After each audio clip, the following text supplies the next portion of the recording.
Hello दोस्तों, आप सभी का इस चैनल पर एक बार फिर से स्वागत है। दोस्तों, आज हम देखने वाले हैं मैकेनिकल इंजीनियरिंग के बारे में। तो दोस्तों, ये वीडियो इसलिए इम्पोर्टेंट है क्योंकि इंजीनियरिंग से लोग मैकेनिकल इंजीनियरिंग ही समझते हैं। जनरली आप किसी को बोलोगे कि मैं इंजीनियरिंग कर रहा हूँ, तो वो यही समझता है कि ये मशीन बनाता होगा, मशीन से जुड़ा होगा, मशीन से ही काम करता होगा। तो जनरली इंजीनियरिंग का मतलब ही आजकल लोग मैकेनिकल इंजीनियर समझने लगे हैं और काफ़ी सारे लोगों का इंटरेस्ट भी होता है मैकेनिकल इंजीनियरिंग में।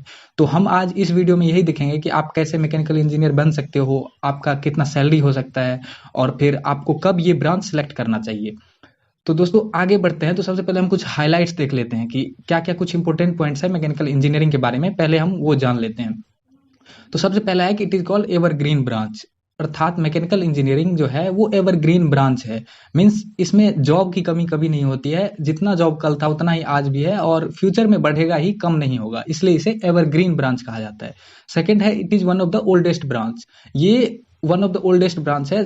जब भी इंजीनियरिंग का ब्रांच बना होगा तभी से ये मैकेनिकल इंजीनियरिंग जो है वो एग्जिस्ट कर रहा है।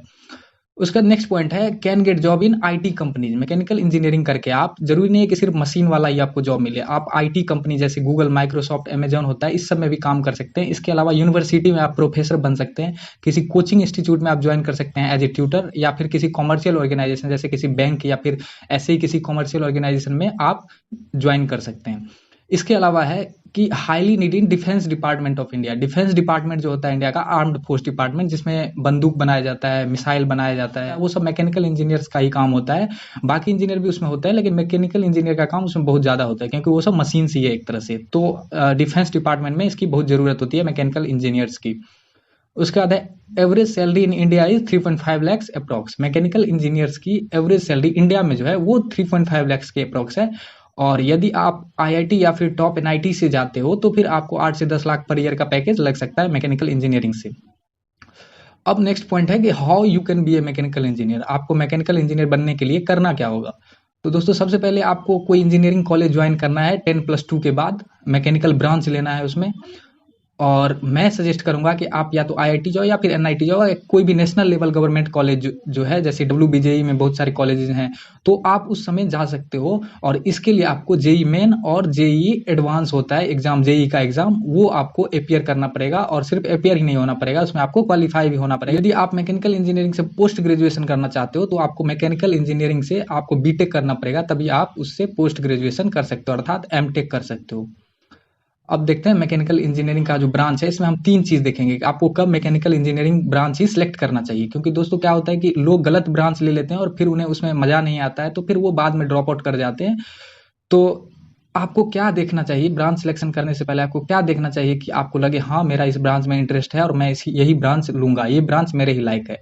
तो मेनली 3 चीज़ें मैंने अपने पिछले वीडियो में बताया है कि सबसे पहले आप जॉब और वर्क प्रोफाइल देखो कि आपको 4 साल के बाद उस ब्रांच से कौन कौन सा जॉब मिल रहा है और क्या वर्क प्रोफाइल है, आपकी ड्यूटी क्या है।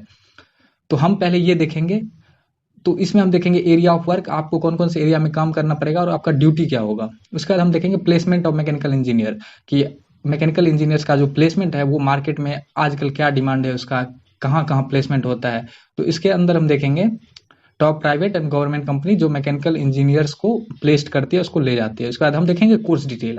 तो ये 3 चीजें जरूरी है जो आपको कोई भी ब्रांच सेलेक्ट करने से पहले ये देखना चाहिए। तो सबसे पहले आप जॉब वर्क प्रोफाइल देखो, उसका बाद प्लेसमेंट देखो, उसका बाद देखो कोर्स डिटेल, मीन्स क्या क्या कोर्स पढ़ाया जाता है उस ब्रांच के अंदर 4 साल के अंदर में।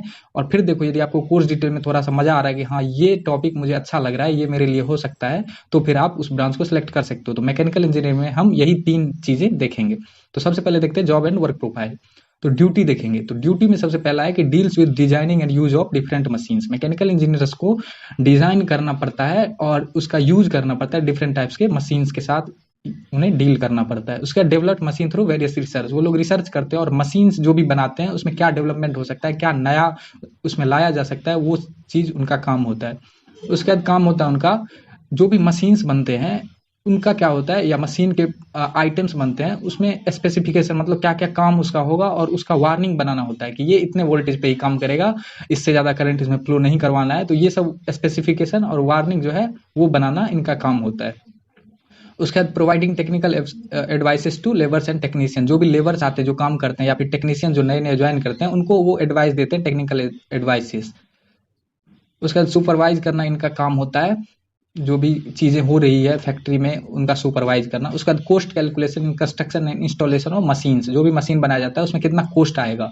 तो ऐसा ना हो कि उस मशीन का जितना यूज है उससे 10 गुना ज़्यादा कोस्ट ही आ जाए, तो ऐसा नहीं होना चाहिए। तो वही ये कैलकुलेट करते हैं और फिर मशीन्स बनाते हैं।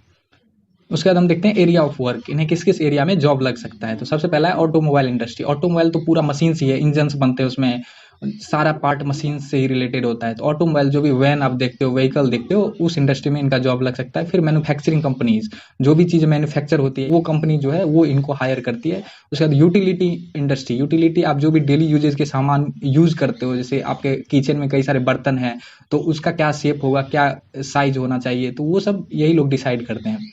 उसके बाद मैरीन यूनिवर्सिटी, जो भी शिप बनते हैं, जहाज, तो उस इंडस्ट्री में भी इनको हायर किया जाता है। उसके बाद आर्म्ड फोर्सेस, ये तो मैंने स्टार्टिंग में ही आपको बता दिया कि बंदूक बनती है, फिर बहुत सारे वैन बनते हैं, बहुत सारे मिसाइल बनते हैं, उस सब में इनका काम होता है। उसके बाद कंसल्टेंसी और फिर रिसर्च एंड डेवलपमेंट ऑर्गेनाइजेशन में भी इनका काम होता है, इनको हायर किया जाता है। उसके बाद रेलवे, रेलवे तो पूरा मशीनरी है, मशीन से ही रिलेटेड है। तो दोस्तों अब हम देखेंगे प्लेसमेंट फ्रॉम मैकेनिकल, और इसमें हम देखेंगे टॉप प्राइवेट कंपनी जो मैकेनिकल वाले स्टूडेंट्स को ले जाती है, उन्हें हायर करती है, उन्हें जॉब देती है। तो सबसे पहला है टाटा मोटर्स।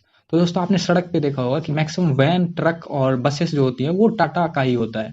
तो टाटा मोटर्स जो है वो बहुत बड़ी कंपनी है, टॉप कंपनी है, और जो कि मैकेनिकल वाले स्टूडेंट्स को प्लेस्ड करती है, उन्हें ले जाती है। उसके बाद है Thermax, Thermax tough and glass बनाती है और किचन यूटिलिटी भी ये बनाती है। उसके बाद L&T गोदरेज, गोदरेज का नाम आपने सुना होगा, ये फ्रीज बनाती है, एसी बनाती है, उसके बाद आलमीरा बनाती है। तो गोदरेज भी बहुत मशीनरी आइटम्स बनाती है।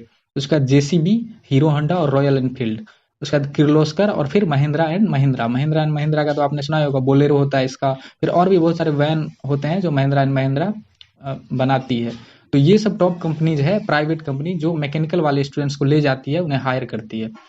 अब हम देखेंगे टॉप गवर्नमेंट कंपनी जो मैकेनिकल वाले स्टूडेंट्स को प्लेस्ड करती है, उन्हें जॉब देती है। तो जो भी गवर्नमेंट कंपनीज है वो ऐसे ही जॉब नहीं दे देती, उसका एग्जाम होता है, फिर इंटरव्यू लेती है और फिर ये हायर करती है। तो टॉप गवर्नमेंट कंपनी जो है जो मैकेनिकल वाले बंदों को प्लेस्ड करती है, उसमें है DRDO, defence research and development organisation. Defence है, डिफेंस वही हो गया आर्म्ड फोर्सेस।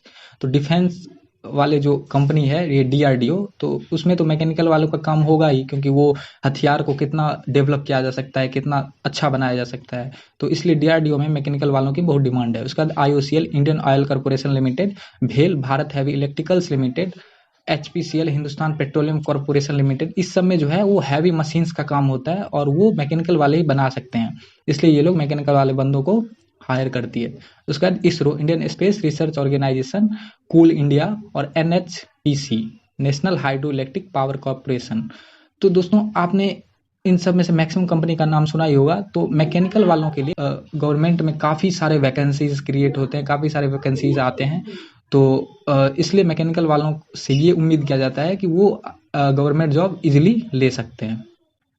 उसके बाद अब हम देखेंगे लास्ट में कोर्स ऑफ मैकेनिकल। तो दोस्तों कोर्स के लिए क्या करूंगा, मैं नीचे एक लिंक दे दूंगा, उसमें फुल कोर्स है, वो आपको डाउनलोड करके देख लेना है। उसमें क्या देखना है आपको कि आपको बस कोर्स का नाम देखना है और टॉपिक देखना है, उसमें क्या क्या टॉपिक होता है। आपको कोर्स पढ़ना नहीं है, और उतने में ही आपको समझ में आ जाएगा कि हाँ ये कोर्स मुझे अच्छा लगेगा या नहीं लगेगा। तो 2-4 कोर्सेस मैं बता दे रहा हूँ। तो मोस्ट ऑफ द कोर्सेज जो है मैकेनिकल में वो फिजिक्स और मैथ से होता है। तो जैसे पहला कोर्स है थर्मोडायनामिक्स। तो थर्मोडायनामिक्स आप 11th और 12th में भी पढ़ेंगे।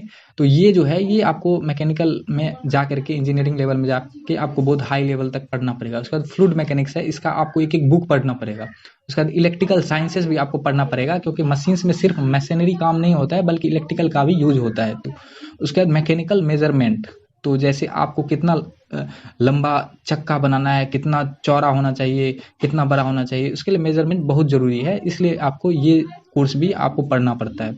तो अब आप फुल कोर्स के लिए आप डिस्क्रिप्शन में जाएं, वहाँ लिंक दिया हुआ है IIT या फिर टॉप NIT का, मैं लिंक दे दूंगा, वहाँ से आप वो लिंक से डाउनलोड करें और कोर्स को बस देखते जाएं। और फाइनली इस वीडियो को देखने के लिए धन्यवाद, और यदि आप इस चैनल पर नए हैं तो इस चैनल को जरूर सब्सक्राइब करें।